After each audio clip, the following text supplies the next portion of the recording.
नमस्कार साथियों, आप सभी का स्वागत है ज्ञान मंथन इंस्टीट्यूट पर। हमारी इंग्लिश पेडागोजी की जो सीरीज चल रही थी उसी में अगला चैप्टर लेकर आए हैं, objective of teaching English. Teaching English के लिए कौन कौन से ऑब्जेक्टिव इम्पोर्टेंट है और ज़रूरी, तो आपने पढ़े होंगे LSRW। LSRW ये एक फॉर्म होता है टीचिंग स्किल का। लिसनिंग, स्पीकिंग, रीडिंग और राइटिंग। सबसे पहले होता है लिसनिंग, फिर स्पीकिंग, फिर रीडिंग और लास्ट में होता है राइटिंग। तो इस फॉर्म में किसी भी लैंग्वेज को सीखा जाता है। ठीक है दोस्तों, तो चलिए आगे बढ़ते हैं। इसकी डेफिनेशन पढ़ते हैं, ऑब्जेक्टिव्स होते क्या क्या करते हैं। Objective, a specific result that need to be achieved within a time frame and with available resources। इससे हमें स्पेसिफिक रिजल्ट मिलता है। जब हमारी सारी स्किल्स अच्छी होती हैं तो हमें अच्छा रिजल्ट मिलता है। हम अचीव करते हैं चीज़ों को एक टाइम फ्रेम में, और हमारे पास बहुत सारे सोर्स अवेलेबल हो जाते हैं। जैसे they are very clear and precise, मतलब जब हमारी स्किल अच्छी है, सुन अच्छे सकते हैं, बोल अच्छे सकते हैं, लिख अच्छे सीखते हैं, पढ़ अच्छे सकते हैं, तो हमारी जो सारी चीज़ें क्लियर है तो हम प्रेसाइज हो सकते हैं। ठीक है, आगे they are easily to measure, हम किसी भी चीज़ को आसान तरीके से मेज़र कर सकते हैं। थर्ड है they serve as the basic of evaluating performance, मतलब हमारी बेसिक नीड्स हैं उनको इवैल्यूएट कर सकते हैं। हमारी परफॉर्मेंस, हम कैसा सीख रहे हैं, कैसा कर रहे हैं, कैसा कर सकते हैं, इस चीज़ को इवैल्यूएट कर सकते हैं। ठीक है, चलिए आगे बढ़ते हैं। General objective of teaching English, English को टीच करने के जनरल ऑब्जेक्टिव क्या क्या होते हैं। पहला है teach as a natural process, English को कैसे पढ़ाना चाहिए, नेचुरल प्रोसेस में, जैसे हम हमारी मातृभाषा सीखते हैं उसी प्रकार से हमें इंग्लिश को पढ़ाना चाहिए। दूसरा है teach in a integrated manner, मतलब सब चीज़ को जोड़कर एकीकृत, इंटीग्रेटेड क्या होता है, एकीकृत, सब चीज़ों को मिलाकर एकीकृत करके हमें पढ़ाना चाहिए। ठीक है, चलिए टीच यूजिंग वेरियड अप्रोचेस, मतलब अलग अलग अप्रोच लगानी चाहिए पढ़ाने के लिए, हर तरह की अप्रोच लगाकर हमें बच्चों को टीच करना चाहिए। फोर है मोटिवेटेड एंड क्रिएट इंटरेस्ट, बच्चे मोटिवेट होने चाहिए। जो भी लैंग्वेज सीखेगा उसको सबसे पहले मोटिवेशन होना चाहिए उसके अंदर, वो मोटिवेट होगा तो आसानी से इंग्लिश को सीख लेगा। और क्रिएट इंटरेस्ट, उसको नए नए फीचर से पढ़ाना चाहिए जिसके कारण उसके अंदर इंटरेस्ट आता रहे। ठीक है, पांचवा पॉइंट है attain adequate adequacy, accuracy and correctness of style, मतलब एडुकेट होना चाहिए जो हम पढ़ाएं, एक्यूरेट होना चाहिए और करेक्ट होना चाहिए, जिससे बच्चे को कोई भी गलत चीज़ नहीं पढ़ाए। अगला है link with real life situation, ये सबसे इंपॉर्टेंट, कैसा लिंक करना चाहिए, किससे जोड़ना चाहिए, तो उसे हमें रियल लाइफ सिचुएशन से जोड़ना चाहिए जो भी हम पढ़ाएंगे उसे। ठीक है, देखिए अगला, देखिए design task for sufficient practice, मतलब बच्चों को अधिक से अधिक प्रैक्टिस करवाइए। सुफिशियंट प्रैक्टिस कैसी, design task for sufficient practice. Last है मेक देम गुड कम्युनिकेटर्स, मतलब बच्चों को अच्छा कम्युनिकेटर बनाना चाहिए, मतलब वो अच्छी सबसे बातचीत कर पाए, इस तरह से उसको कम्युनिकेटर बनाना चाहिए। ठीक है, ये 8 पॉइंट थे आपके टीचिंग इंग्लिश के। ठीक है, आगे बढ़ते हैं। अब आएगा लिसनिंग स्किल, देखिए ये पे लिसन कर रहा है। लिसन क्या होता है, सुनना। सुनना भी अलग अलग तरीके से होता है। ठीक है, पहला है जूनियर ग्रेड, मतलब छोटे बच्चों के लिए कैसा है, able to understand and recognise simple speech sound, मतलब जो छोटे बच्चे उनको ऐसा पढ़ाना चाहिए, सिंपल भाषा में पढ़ाना चाहिए उनको, जिससे वो अंडरस्टैंड चीज़ों को समझ पाए अच्छे से। ठीक है, सिंपल स्पीच साउंड में पढ़ाना चाहिए।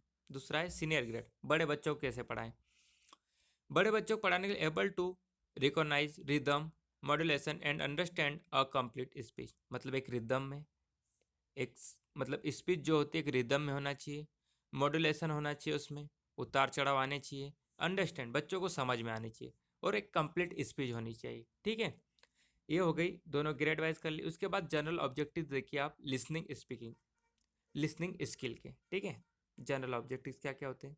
पहला है टू लिसन प्रॉपरली, ध्यान से सुनना चाहिए, कॉन्सेंट्रेट करके सुनना चाहिए। दूसरी बात to listen attentively and purposefully, जो भी हम सुन रहे हैं उसको अटेंशन देकर और पर्पसफुली, उसके पीछे कुछ पर्पस होना चाहिए कि हम सुन क्यों रहे इस चीज़ को। तीसरा है to listen with understanding. Understanding मतलब समझ के साथ सीखना चाहिए, सुनना चाहिए। अगला पॉइंट है to listen for creating impression. मतलब लिसन इतना करना चाहिए, उसके साथ में हमें एक्सप्रेशन भी देना चाहिए और क्रिएट करना चाहिए इम्प्रेशन को। ठीक है। लास्ट पॉइंट है to listen for corresponding reactions. मतलब जो भी सामने वाला हमें पढ़ा रहा है, बता रहा है, हम उसको सुन रहे हैं तो उस पर रिस्पॉन्स भी करते रहना चाहिए। ये होते हैं ऑब्जेक्टिव ऑफ लिसनिंग। ठीक है, आगे बढ़ते हैं। चलिए साथियों, अब पढ़ते हैं रीडिंग स्किल के बारे में। रीडिंग स्किल क्या होती है? सबसे पहले ग्रेड वाइज करेंगे इसको भी हम। पहला है जूनियर ग्रेड। जूनियर ग्रेड पे able to read as easy text with basic understanding. मतलब जो छोटे बच्चे होंगे उन्हें हम इजी टेक्स्ट पढ़ाएंगे जो वो बेसिकली अंडरस्टैंड समझ पाए चीज़ों को। ठीक है। उसके बाद सीनियर ग्रेड पे चलेंगे, बड़े बच्चों के पास। Appreciate simple poems. उनको क्या देंगे? सिंपल पोएम्स देंगे। Locate words and phrases which expression. मतलब वर्ड और फ्रेजेस भी बच्चों को पढ़ाएंगे senior grade pay. Poem and make a picture in his mind. मतलब पोएम उन्हें इस तरह से पढ़ाएंगे कि वो अपने माइंड में इमेजिनेशन कर सके पिक्चर की। Involve his self reading. मतलब बच्चे खुद से भी पढ़ना सीख जाए सीनियर ग्रेड पर। ठीक है। सेकेंडरी ग्रेड मतलब और थोड़े बड़े बच्चे, उनके लिए कैसे पढ़ाएंगे हम रीडिंग स्किल? तो the receptive continue with senior level ability but they have better imagination and accuracy. मतलब वो सीनियर लेवल से ज़्यादा एक्यूरेट और इमेजिन कर पाएंगे चीज़ों को। इस तरह से उन्हें रीडिंग करवाएंगे हम। ठीक है। जनरल ऑब्जेक्टिव्स देखते हैं रीडिंग स्किल के। पहला है टू हैव प्रॉपर इंटोनेशन। मतलब उतार चढ़ाव बच्चों को प्रॉपर आना चाहिए। दूसरा है acquire ability to read silently with understanding. मतलब बच्चों में ये एबिलिटी होना चाहिए कि वो साइलेंट पढ़े, चुपचाप रहकर पढ़े, मन में पढ़े और उसको समझ पाए, अंडरस्टैंड कर पाए। तीसरा है to maintain adequate speech frequently and continuity. मतलब बच्चों क्या मेंटेन करें? एडिक्वेट स्पीड भी मेंटेन होना चाहिए, फ्लुएंट भी होना चाहिए बच्चे, और कंटिन्यूटी भी होना चाहिए। मतलब लगातार भी पढ़ें, स्पीड से भी पढ़ें, स्पीड भी मेंटेन रहे और फ्लुएंट भी रहे। उनकी मतलब बीच में कोई शब्द अटके नहीं, वो इस हिसाब से रीडिंग करवानी चाहिए। ठीक है। फिर आगे बढ़ते हैं स्पीकिंग स्किल की तरफ। ये क्या होता है? इसको भी हम तीन भागों में डिवाइड करेंगे, जूनियर ग्रेड, सीनियर ग्रेड और एक्सप्रेस हिमसेल्फ।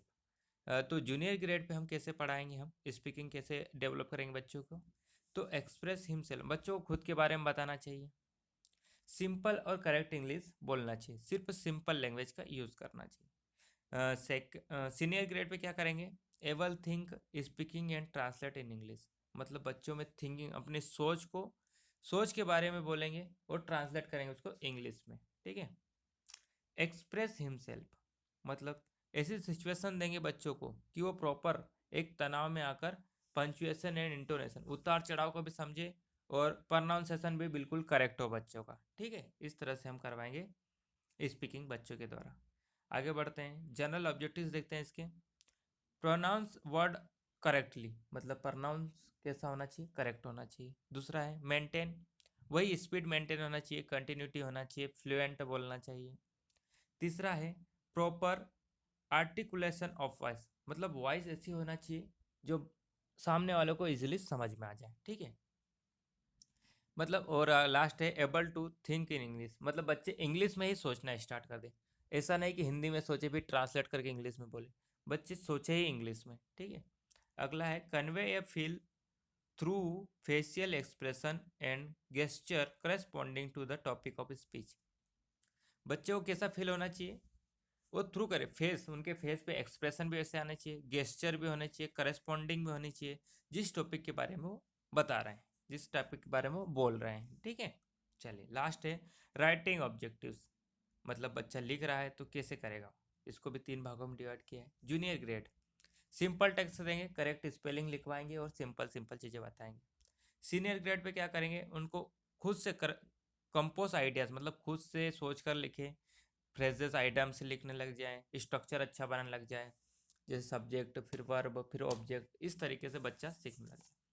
और सेकेंडरी ग्रेड पर प्रोड्यूस स्किल, मतलब खुद से ही वो अच्छी अच्छी चीज़ें निकालें अपने अंदर से और लिखें, कंटिन्यूस लिखें और आगे इसके senior level able to the then can think more correctively, मतलब इन दोनों से ज़्यादा जूनियर ग्रेड और सीनियर ग्रेड से भी ज़्यादा बच्चों को एक्टिव होकर पढ़ना पड़ेगा सेकेंडरी ग्रेड में। ठीक है, जनरल ऑब्जेक्टिव्स देखिए इसके, to add neatness and beauty to the writing, मतलब अच्छी राइटिंग लिखना चाहिए और नीटनेस मतलब उसको खराब नहीं करना चाहिए। दूसरा है acquire and adequate speed in writing, मतलब राइटिंग लिखने की स्पीड भी मेंटेन होनी चाहिए।